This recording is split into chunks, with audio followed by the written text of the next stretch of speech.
Masechet Ketubot, traité Ketubot, Nafnun Bet, feuille numéro 52, nous sommes à la feuille 51, deux lignes avant la fin.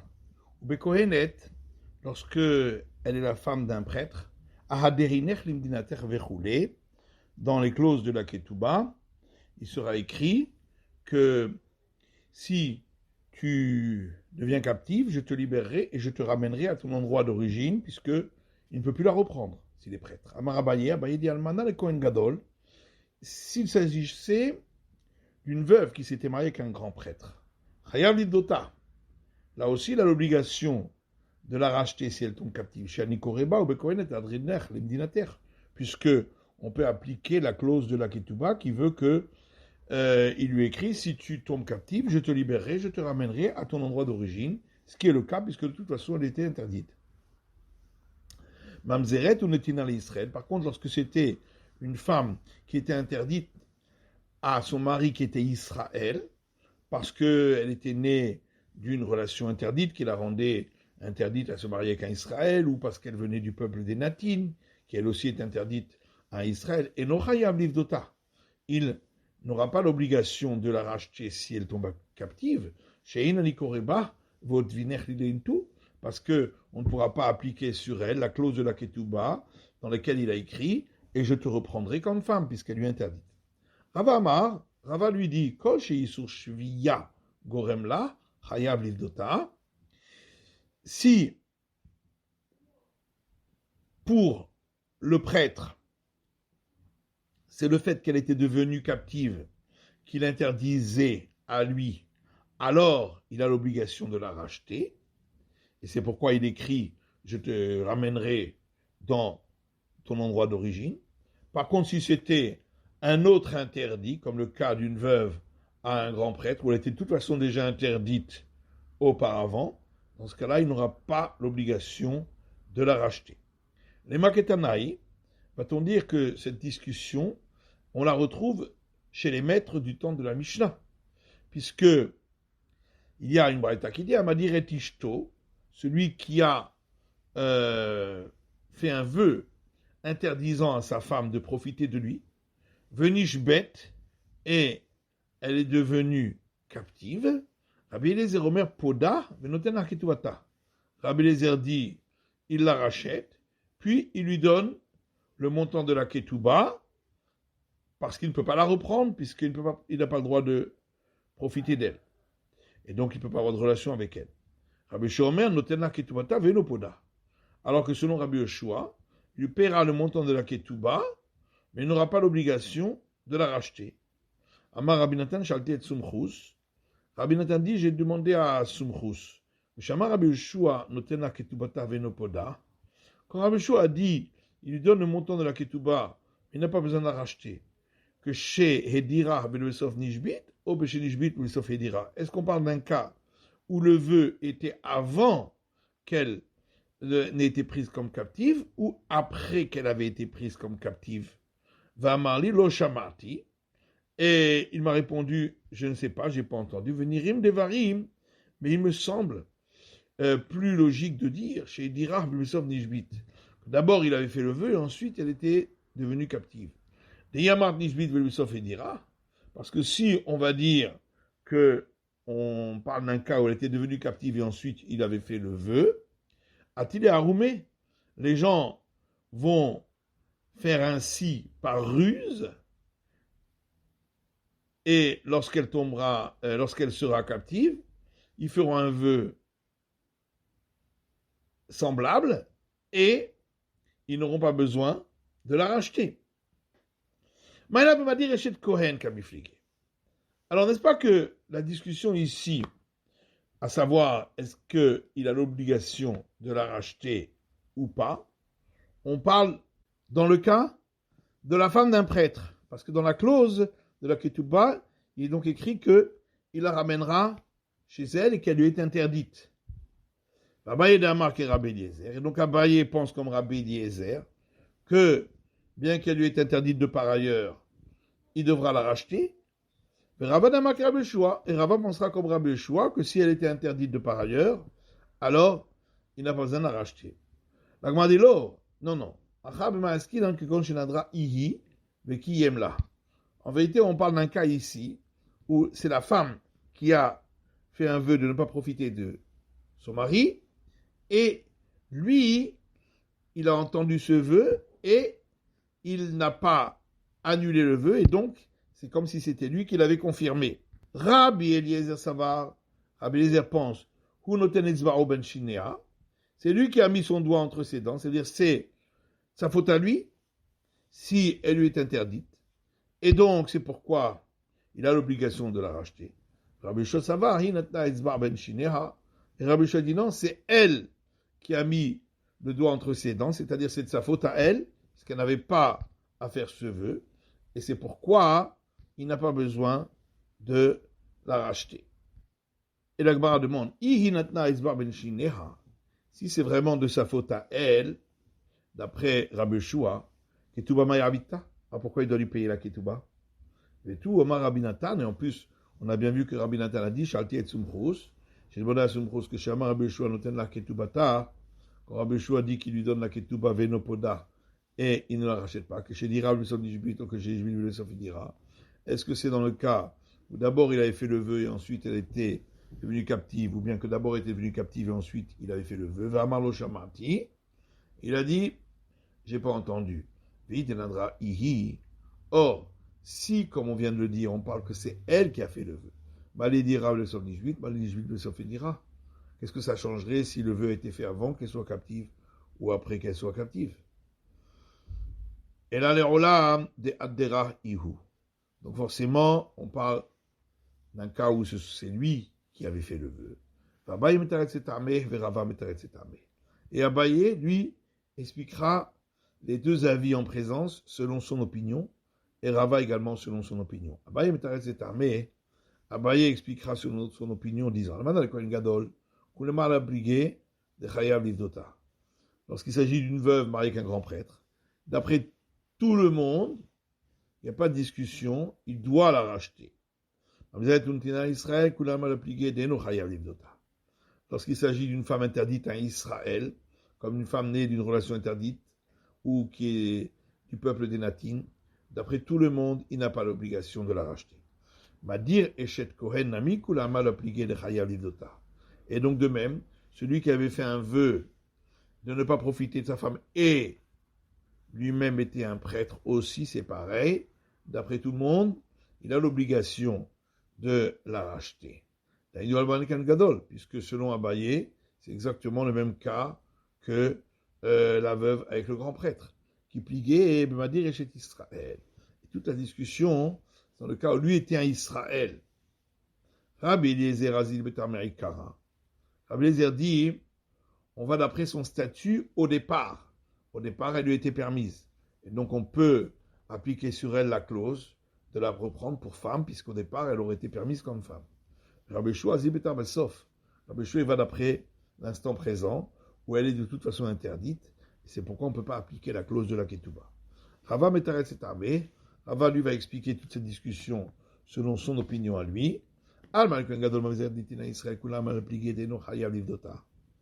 disant que ce soit le cas de la veuve, un grand prêtre, ou de la femme née d'une relation interdite qui ne peut pas se marier avec un Israël, ou née de la famille des Natines, et qui est mariée avec un Israël, donc ce sont des femmes qui sont interdites dès le départ au mari.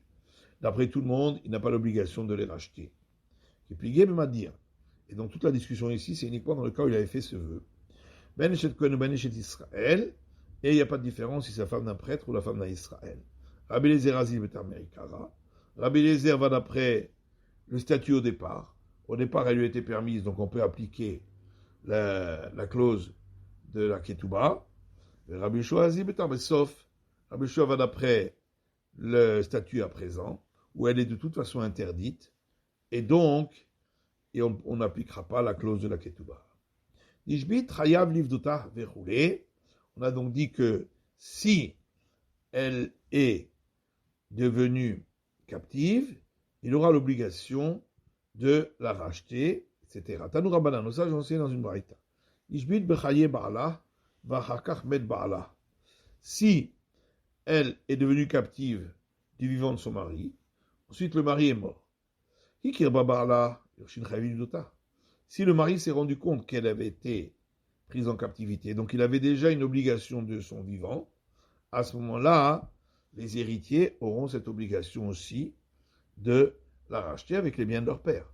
L'Oekir Babar, là, par contre, si le père n'avait pas remarqué qu'elle était devenue captive, donc il n'y avait pas d'obligation du vivant du père, les héritiers non plus n'ont pas l'obligation de la racheter. Lévi Savar le Mirbadovda qui a matnita. Lévi a pensé agir comme cette braïta qu'on vient de voir. Amar les Rav lui a dit Achiyamar Chavivi, ainsi a dit mon oncle, Rabbi Chia, Let ilcheta qui a matnita, on ne suit pas cette braïta. Et là, qui a des Tanya, mais une autre braïta qui dit Nishbit la Chabitat Barla, si elle est devenue captive après la mort de son mari, les orphelins héritiers n'ont pas besoin de la racheter, n'ont pas cette obligation. Alors, de la fille ou Nishbit Bechaye Barla, non seulement cela, mais même si elle était devenue captive du vivant de son mari, Vachakamet Barla, et le mari est mort par la suite, les orphelins héritiers n'auront pas l'obligation de la racheter, puisqu'on ne peut pas appliquer la clause de la Ketouba où il est dit et je te reprendrai comme femme. Tanoura Banan, le sage enseigne dans une braïta. Si elle est devenue captive, et on a exigé pour sa libération jusqu'à 10 fois sa valeur marchande. Amrishona Poda. La première fois, il la rachètera. Ratsa Poda, Ratsa no Poda. Ensuite, si ça arrive une nouvelle fois, s'il veut, il la rachète. Et s'il ne veut pas, il n'a pas besoin de la racheter. Rabban Shimon Gamiel Omer. Rabban Shimon Ben Gamiel, lui, dit En podim tashuin yoter al kede de mehem. On ne rachète pas des captifs si le montant exigé est plus que leur valeur marchande.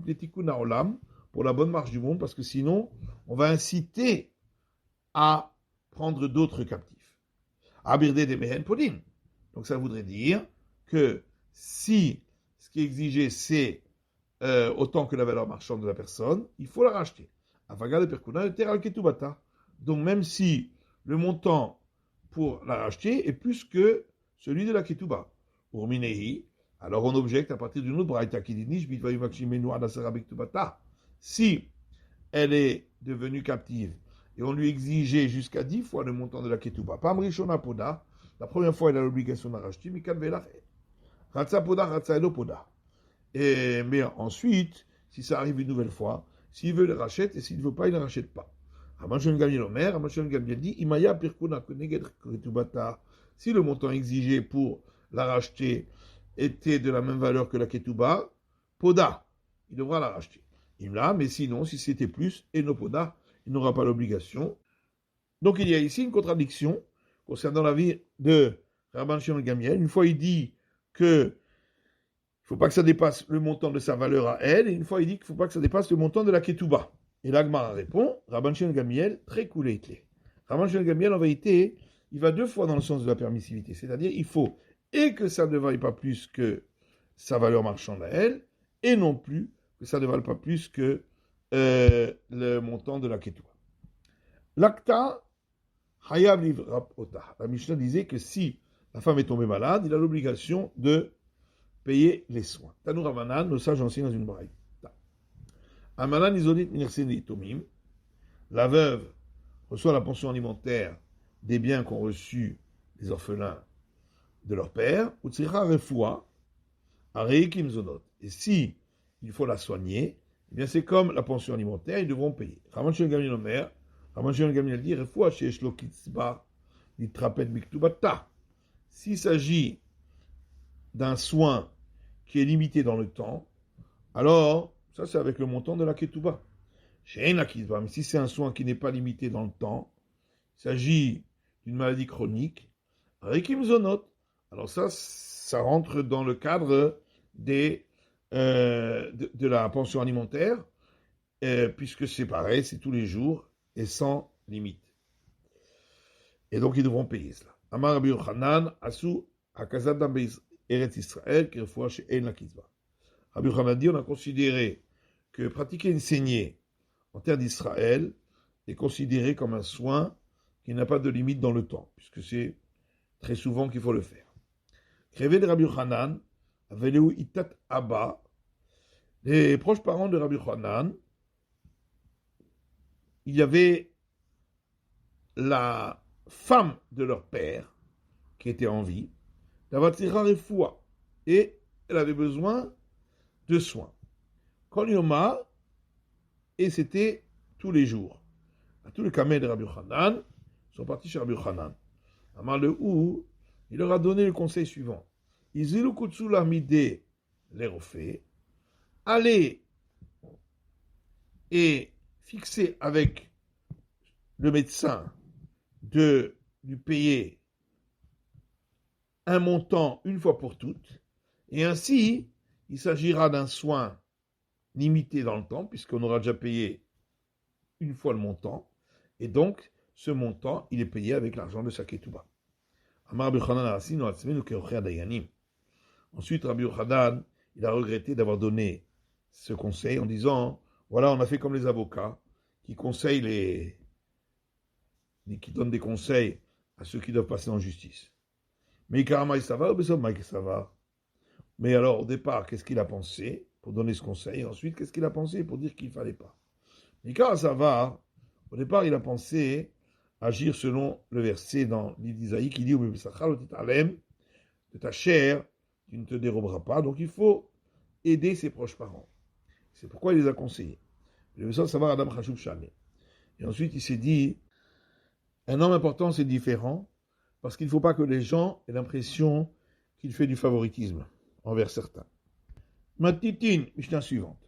Lokatavla, s'il n'a pas écrit dans la Ketouba, Benin dichid diavuli chimnaï, les garçons que tu auras eu avec moi, Inyun yertun kesef ketoubater, c'est eux qui recevront le montant de ta Ketouba, si tu meurs avant moi, en plus de la part d'héritage qu'ils recevront avec tous leurs frères venant d'une autre femme. Même si ça n'a pas été écrit sur la Ketouba, Chayav, c'est une obligation, Shutnai Beddin, parce que c'est une obligation du tribunal rabbinique. S'il n'a pas écrit Benan Lukvan Dihavin Lichi Minae, les filles que tu auras eues avec moi, Yahavin Yatvan Bebeti, après mon décès, elles resteront dans ma maison, et elles seront nourries à partir de mes biens, jusqu'à ce qu'elles soient prises par des hommes en mariage. Hayav, même s'il ne l'a pas écrit, c'est une obligation, puisque c'est une obligation du tribunal rabbinique. La clause sur laquelle il est dit, tu habiteras dans ma maison, même après mon décès, et tu seras nourri par mes biens, tant que tu habiteras en tant que veuve dans ma maison. Haya, même s'il ne l'a pas écrit, c'est une obligation, car c'est une obligation du tribunal rabbinique. Et c'est ainsi que les gens de Jérusalem écrivaient dans la Ketouba. Et les gens de Galilée écrivaient comme les gens de Jérusalem. Les gens de Judée, ils écrivaient que ce sera ainsi jusqu'à ce que les héritiers voudront te donner le montant de ta Ketouba. C'est pourquoi, dans ce cas-là, si les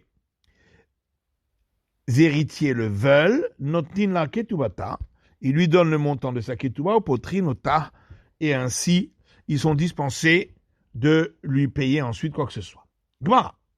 Amar Rabbi Yochanan mishum Rabbi Shimon ben Yochai. Rabbi Yochanan dit au nom de Rabbi Shimon ben Yochai. Pourquoi a-t-on institué que le montant de la ketouba soit hérité par les fils de la femme en question, que de Sheikh Potsadam Virtov Levito Kivno. C'est afin que tout homme s'empresse d'écrire pour sa fille le montant d'une dot qui soit autant que ce que son fils va recevoir comme héritage, puisqu'il sait que de toute façon, ce montant-là sera ensuite hérité par les fils de cette fille.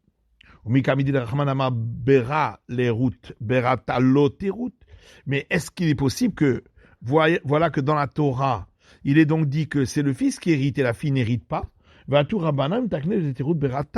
Et voilà que les sages ont institué que la fille va hériter, puisque cette femme en question, c'est elle qui va faire hériter à ses fils ce montant.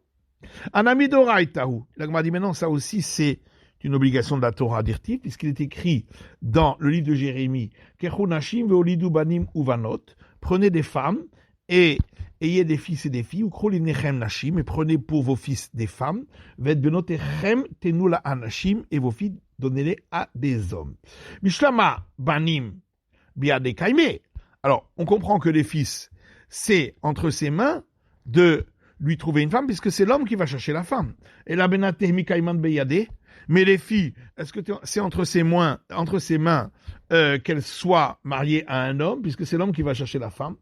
Akamash palan de nil besha venir ça, seulement vient nous apprendre qu'il doit lui donner de quoi s'habiller, de quoi se couvrir, venetiv la midé, et il doit lui donner un certain montant de dot qui est ri des kaftsé Allah, afin que des hommes s'empressent de se marier avec elle, va tout nasbela, et ainsi elle pourra se marier.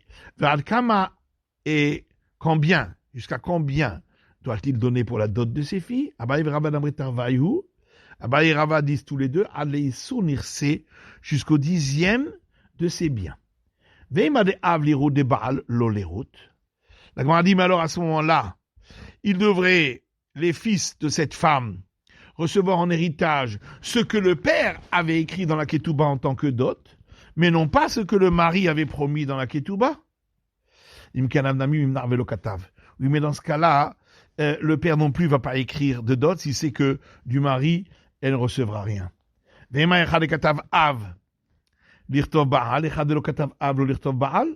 alors peut-être, on aurait dû instituer que si le père écrit une dot pour sa fille, à ce moment-là, le mari écrira une somme à rajouter sur la ketouba, mais dans le cas où le père n'a pas écrit, alors que le mari ne l'écrive pas. Le plus grabanan. Les sages n'ont pas voulu faire de différence. Bad ben abanim namiterut. La Gemara dit, alors la fille aussi de cette femme devrait recevoir avec les garçons.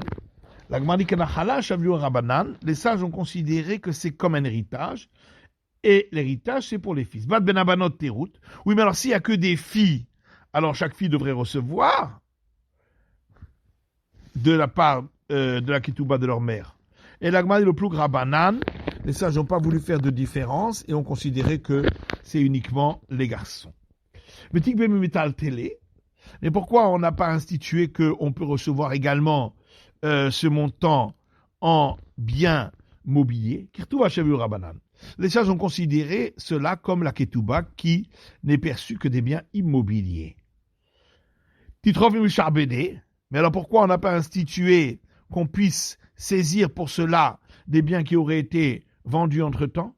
Yartun tenan. Non, c'est parce que dans la clause de la ketouba, notre Mishnah a bien dit qu'on écrit qu'ils vont hériter. Or, l'héritage, c'est seulement sur ce qu'il y a sur place et pas sur ce qui a été vendu. Dinar. Peut-être à ce moment-là que les fils recevraient, même s'il ne reste pas un dinar à partager avec les autres frères venant de l'autre mère. Alors là, on n'a pas institué parce que si, à cause de cela, eh bien, on va annuler les règles normales de l'héritage de la Torah, dans ce cas-là, les sages n'ont pas institué de percevoir le montant de la ketouba de la mère. C'est la fin de l'étude du Daf Nun Bet, feuille numéro 52.